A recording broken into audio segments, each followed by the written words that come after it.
Guys, I may have reached the point of where I hate my gray hair now. I don't know. I hope I can muddle through this. But I'm like this close to calling my hairstylist and saying, I'm done. But anyways, we are going to do some indoor plant care today because we concentrate so much on the outside.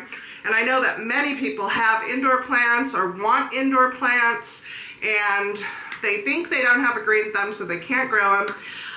I do not have a green thumb for indoor plants. I know, it's shocking. Ernie has a love for indoor plants. So all of the plants that I have in my home, because I'm the one who cares for them mainly, are pretty easy to grow. And I say they're easy to grow because they are the kind of plants that let you know when they're thirsty.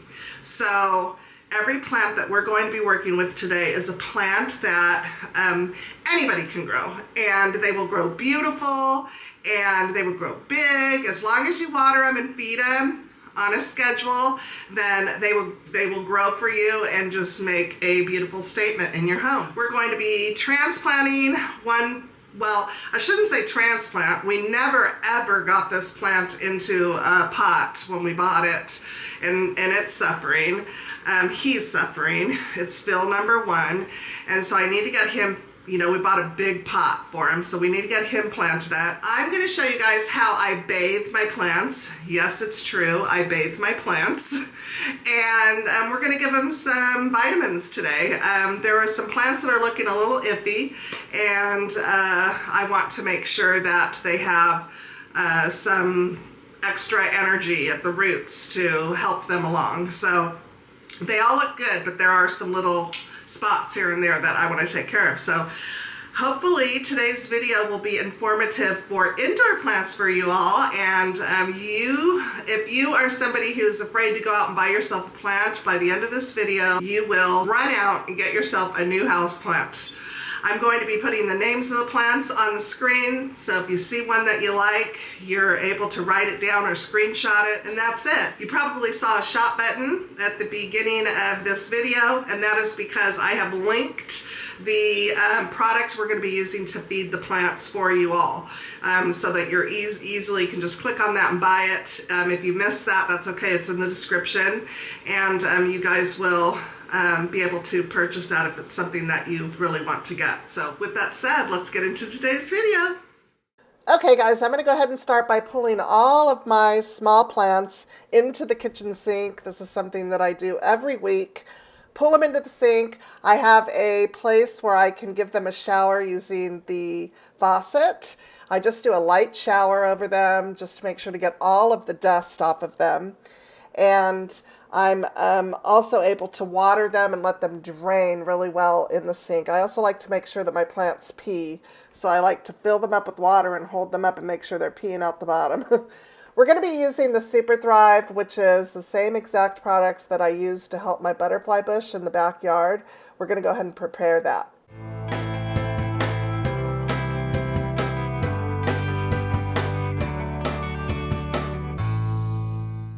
This is not a sponsored video, but it is a product that I just recently found, and I am so impressed with the results I'm having. I wanted to make sure to share it with you guys, so I just put a little bit of information up there. You guys can do your own research on it, but I do have it linked in the description in case you want to purchase it.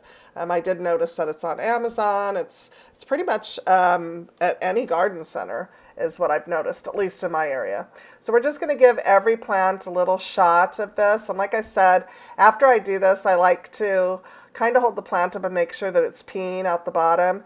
And I look for that because then I can make sure that my soil is really good in the plant, that it hasn't seized up on me or there isn't any sort of blockage. So I like to make sure that it's draining really well. But now we've moved over to the larger plants in the house, and this is how I bathe them. I just simply have a wet rag, a clean wet washcloth, and I rinse it repetitively, and I just make sure to get all of the dust off of every single plant. And the importance of this is when you have dusty, grimy layers on leaves, it really limits the amount of light that the leaves receive. So it also provides a surface that's an easy area for diseases because it can hide insects. So it really doesn't only make your plants look good, which it does, but it also helps to fuel their health and can limit the pests and the diseases. So you really want to make sure to take the time to do that for your plants. So I'm going around and I'm just making sure that I get every leaf and getting the dust. The ones in my bedroom, I'll tell you what, not only does my furniture get extra dusty, but those plants in there get extra dusty. And I just don't understand why. I've discussed this many of times with people in my cleaning videos, but those plants, they need to be dusted quite often. So usually when I'm dusting my room with my Swiffer duster, I go over the leaves too. I just don't like to see a dusty plant. But I'm putting the names of everything on these plants here. And that way, if you guys like them, then, you know, you can screenshot it. This peace lily and what is it? My palm. Oh my goodness. Cat palm.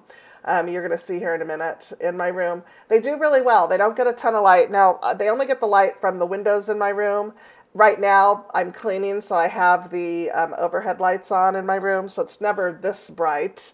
But they do really well in here. The cat palm could do a little bit better. It just needs to be transplanted desperately.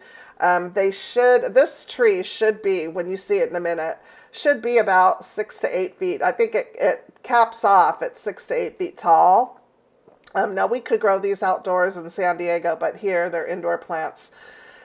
And that was my whole goal, was to buy this plant and have it be 6 to 8 feet tall and just kind of swallow the corner that it's in. It's part of my design of my bedroom. But I originally planted it in a pot that I had laying around. And so I knew that the pot was going to be just too small for it. And I went ahead and just planted it anyways, which, you know, is silly on my part. But it needs to be transplanted so desperately because it's actually gotten smaller, you guys. Even though it continues to beef up, it actually has gotten smaller since getting it because the larger leaves are, getting cut off because they get stressed out. So super important to make sure that your plants are in the right size pot. So I am going to be transplanting this one. I got some new curtains for my bedroom, so maybe I'll make a video out of it for, hanging up the new curtains and repotting the plants and all of that jazz. I cleaned this one differently. You saw I had a spray bottle, and that is because the way the leaves grow, they have deep little drainage areas or little pockets that collect a lot more dust than just the leaves do. So I have to use a spray bottle to get that out. It probably takes me 30 minutes of a day to take care of my plants, to water them, to clean them, bathe them, and feed them. It's not a huge, fuss to do this, but, you want to make sure that you keep your plants happy and healthy. And so it is really imperative that, you take the time to do all of these steps. Here we go.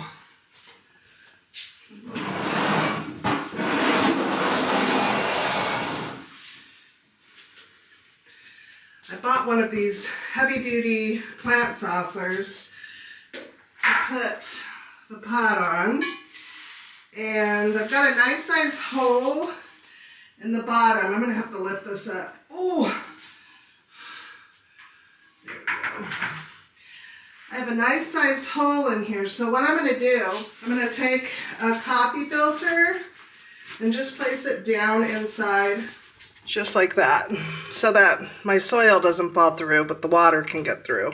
So I have all these nursery containers. I'm going to use that to fill up some of the volume here in the pot.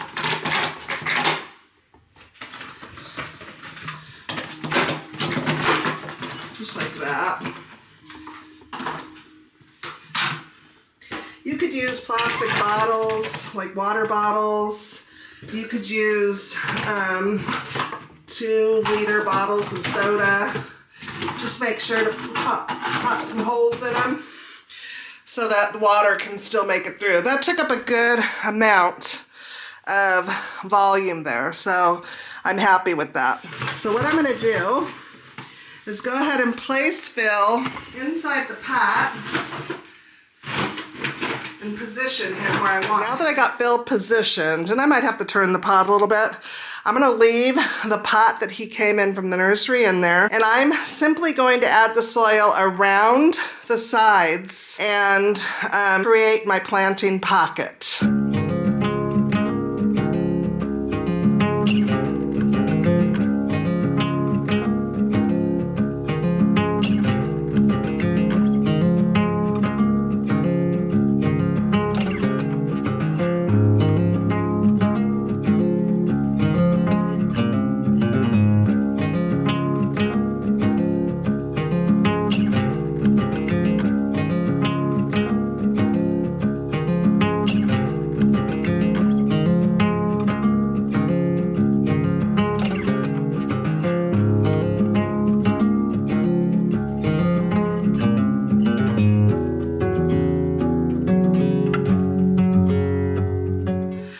Okay, so I've created a perfect pocket. So all I have to do is take Phil out of his nursery container and slide him in, and he'll be good to go.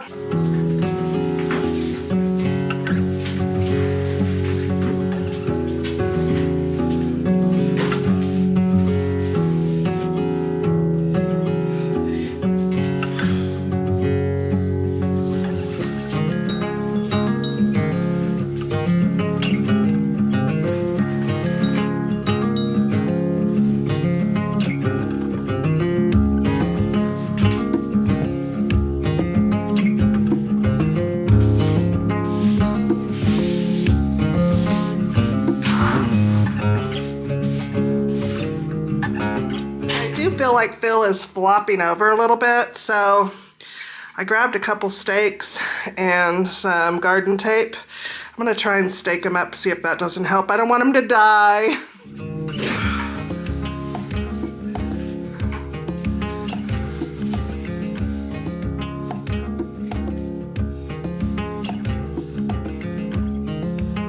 Gosh, I may not even need the tape. Just putting the stake in might be all we need. I did lose a leaf during planting, but that's okay. I'm going to take off some of these leaves that look not so healthy anyways. Let me get my scissors for that one. Here. They look very healthy. So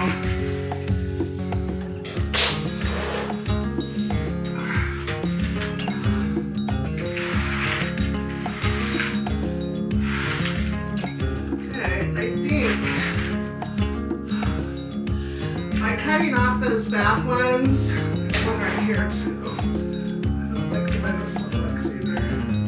Well, I'll leave it. By cutting off those back ones and making room, I'm able to push it a little bit further that way so it doesn't impede our walkway.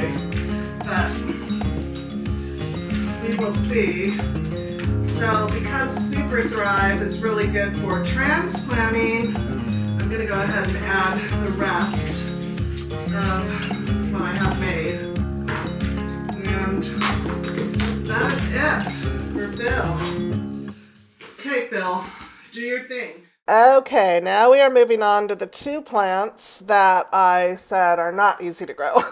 And that is for me personally, because I know a lot of people that will say this is the easiest plant they've ever had in their entire life. Well, not for me.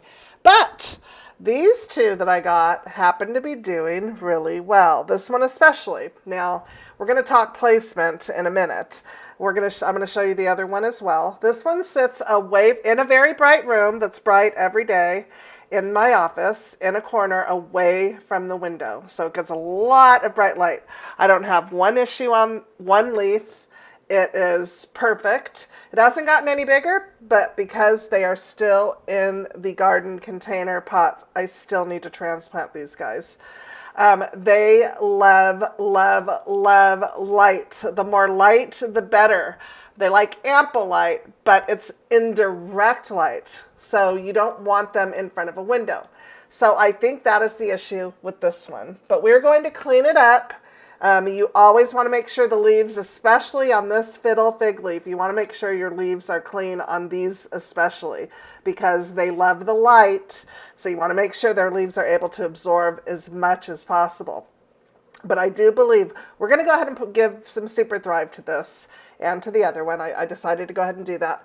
But I do believe that the placement of this one, which I absolutely love in front of the French door, but I'm going to have to move it because I do believe this is the reason why I'm continuing to have these leaves showing issues.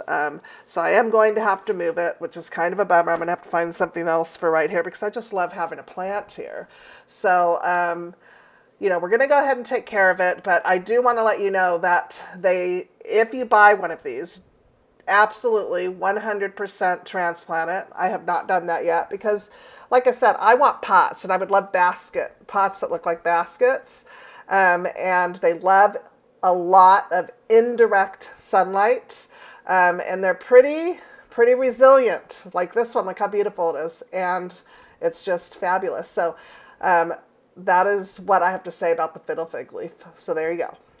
Okay, and then here I had a beautiful pot though, and it I think needs fresh soil, a bigger pot, or something, but it's not doing well. I need to water it again actually. The parts that weren't doing well, I pulled them out and stuck them in water, and look what I'm getting. I'm getting roots. We'll leave those in there on all of them. All of them have roots. I'm gonna leave them for a while. I need to get this situation under control. Terracotta pots are very, they still the water from your plants. So if you have a plant planted in terracotta,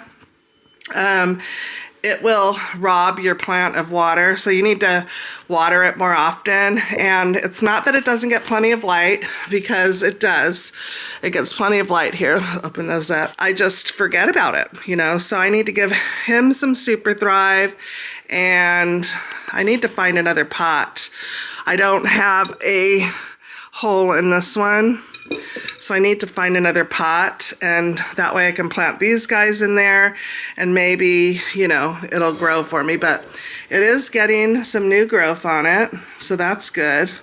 A new leaf, so that's good. But it was big when I bought it, and it's just kind of been forgotten about. So again, I need to, well, you know what? Let me give it some water right now.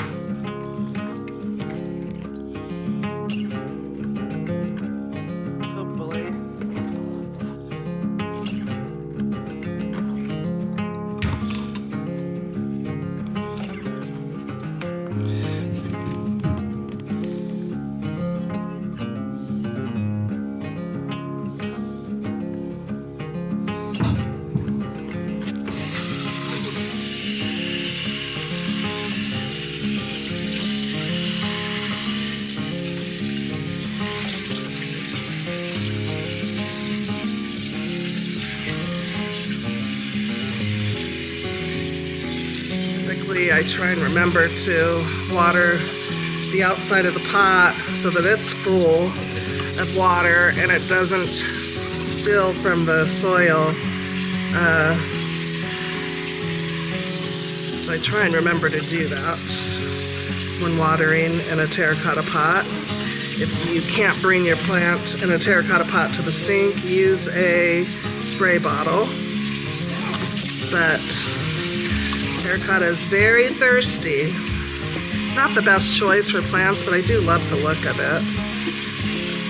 So just make sure your terracotta gets wet so that it's not robbing from the plant.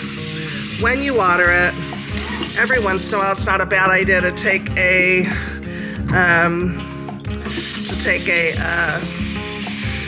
spray bottle and go around and just wet the terracotta pot. And, you know, That might help encourage grow some moss on it too, which would be pretty. I want to thank you guys so much for watching today. I hope that you got a little encouragement, a little bit of knowledge today. I know it was a quick video, but a needed one. I feel like it's a much needed video. I do not like walking into a home and not seeing plants. And every time I do, I say, why don't you have any plants? And usually the answer is, I don't know how to take care of them. I don't have a green thumb. There are so many plants out there that you can have in your home that are super easy to take care of, and they're lush and they're beautiful. And I want to encourage you, as somebody who struggles with indoor plant care, that I have all these plants that are still living years later, and I'm taking care of them. So you just have to be, I guess, mindful of your plants. Every cell phone has a way to remind you of things, your calendar. If you have to put it in your calendar so that you get a, today's watering day, you can make, on my phone, I can make it repetitive. But I don't need to. It's just kind of, I look at cleaning my plants and bathing my plants as kind of part of my housework. So it's just kind of incorporated in there. As far as feeding my plants, I'm not good at that. So I was really happy to find this because it's so easy to mix a little bit. It's a 1/4 teaspoon per gallon of water in that bowl that I'm using, or that I used as a 2-gallon bowl. So it's so easy to mix a teaspoon or 1/2 teaspoon of this into that bowl and go around and just, add it to all my plants. And they're happier for it, and so am I. So hopefully you guys enjoyed, got lots of knowledge, and I appreciate you guys so much for staying till the end, and we will see you in the next video. Bye.